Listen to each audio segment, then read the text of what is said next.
Hallelujah. स्वागत है आप सबका मेरी भविष्यवाणियों की पुस्तक में।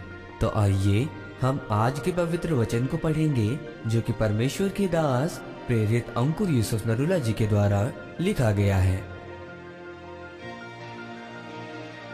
उद्धार का काम पूरा करें। जैसा कि फिलिपियों की पुस्तक अध्याय 2 उसकी 12 आयत में लिखा है, इसलिए हे मेरे प्रियो, जिस प्रकार तुम सदा से आज्ञा मानते आए हो, वैसे ही अब भी न केवल मेरे साथ रहते हुए पर विशेष करके अब मेरे दूर रहने पर भी डरते और कांपते हुए अपने उद्धार का कार्य पूरा करते जाओ। मेरे प्रियो, इस वचन में पौलुस अन्य जातियों को नहीं बल्कि पास्टर्स को, बिशप को और विश्वासियों को कह रहा है कि तुम अपने उद्धार का काम करते जाओ। इसका मतलब आप सुरक्षित तो हैं, लेकिन आपको रोज अपने उद्धार को बनाए रखने के लिए काम करना होगा।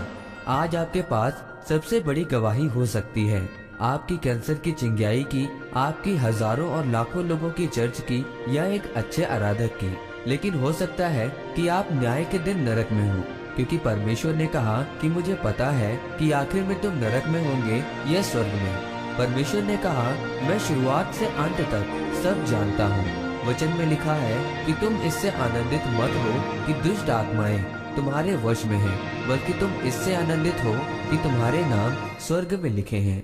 इसीलिए पौलुस ने कहा कि अपने उद्धार का काम पूरा करते जाओ, क्योंकि अभी आपका काम पूरा नहीं हुआ। अभी सिर्फ आपने उद्धार में प्रवेश किया है।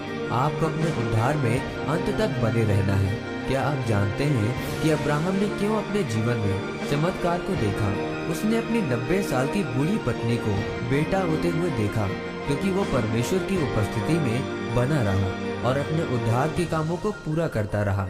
उस समय जब बड़े बड़े राजा लड़ने के लिए जाते थे तो वो अब्राहम से नहीं लड़ते थे, क्योंकि अब्राहम एक ऐसा व्यक्ति था जिसे परमेश्वर ने कहा था कि अगर कोई तुम्हें श्रापित करेगा तो मैं उसे श्रापित करूंगा, और अगर तुझे कोई आशीष दे तो मैं उसे आशीष दूंगा।